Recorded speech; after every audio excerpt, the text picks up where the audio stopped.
What if you could walk beside giants, massive woolly creatures that once marched across frozen grasslands beneath skies heavy with snow? What if you could hear the thunder of their footsteps as herds moved across the icebound steppes and feel the tremble of the earth as their colossal tusks plowed through drifts of snow? This isn't fantasy. It's not a forgotten legend. It's the incredible, real story of a time when the earth was locked in ice and mammoths ruled. Tens of thousands of years ago, during the Pleistocene epoch, the world was colder, wilder, and filled with megafauna. Across Eurasia and North America, vast herds of woolly mammoths traveled through endless grasslands, now buried beneath tundra and cities.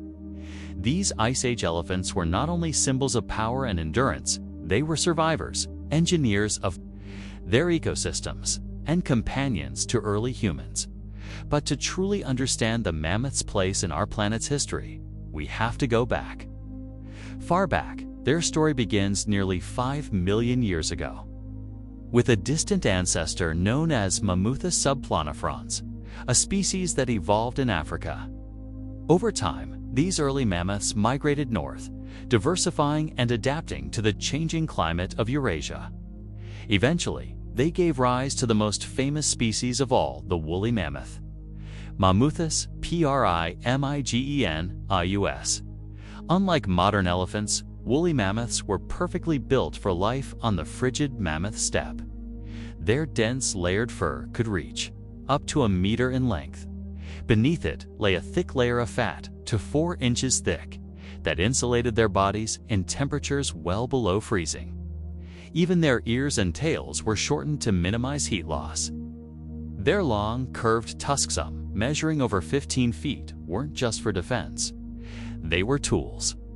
With them, mammoths could dig through snow to reach the grasses below, fend off predators, or spar with rivals during mating season. And those grasses, that was the fuel of the Ice Age. The mammoth steppe, one of the largest ecosystems in Earth's history, stretched from western Europe, across Russia, and into North America. It was a cold, dry, yet fertile landscape filled with hardy grasses, herbs, and sedges. This biome supported not just mammoths, but an astonishing cast of Ice Age giants: woolly rhinos, giant deer, cave lions, saber-toothed cats, and the short-faced bear, one of the most powerful predators ever to walk the earth. In many ways, mammoths were keystone species. Like today's elephants, they helped shape the very land they lived on, knocking down trees, trampling pathways, spreading nutrients, and even aerating the soil. They kept the ecosystem open and diverse, preventing it from turning into dense forest.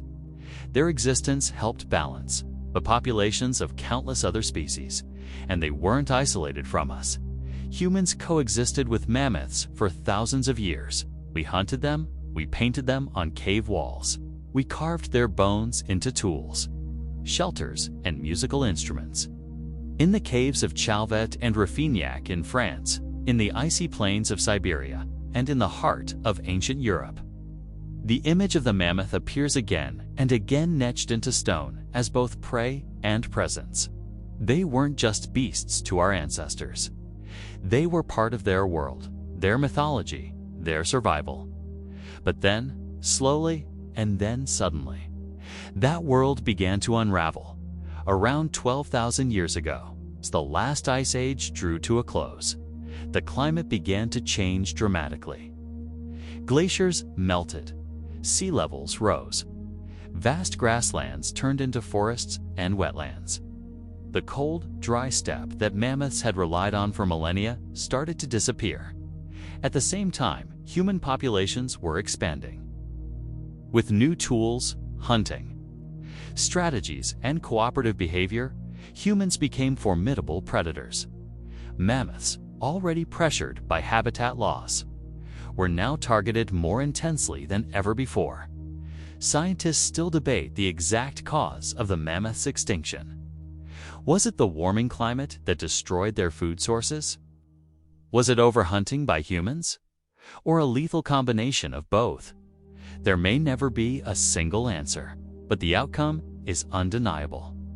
By 10,000 years ago, mammoths had vanished from the mainland, and yet, not all of them, on a remote island in the Russian Arctic. Wrangel Island, a small population of woolly mammoths, survived cut off from the rest of the world by rising seas.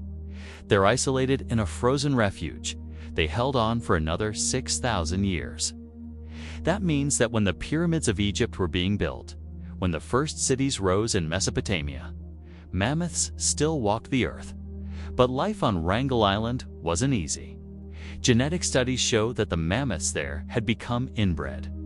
Mutations crept into their DNA, affecting their sense of smell, reproduction, and even their coats. One study found signs of genomic meltdown. It's a slow decline where harmful mutations accumulate faster than evolution can weed them out. Eventually, these final mammoths succumb not to sudden catastrophe, but to the quiet, gradual weight of isolation. Still, they left behind something incredible, remain so well preserved that scientists have been able to extract fragments of DNA, frozen carcasses with fur, muscle tissue, and even internal organs have been discovered in the Siberian permafrost. In one extraordinary case, liquid blood was recovered from a preserved mammoth, deep beneath the ice. And this has led to a question that sits at the cutting edge of science and ethics. Could we bring the mammoth back, using a process known as de-extinction?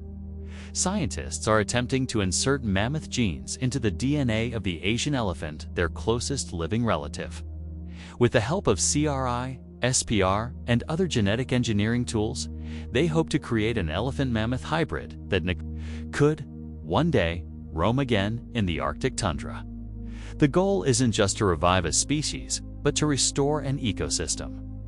Some researchers believe reintroducing cold-adapted herbivores could help combat climate change by preserving permafrost and maintaining grasslands.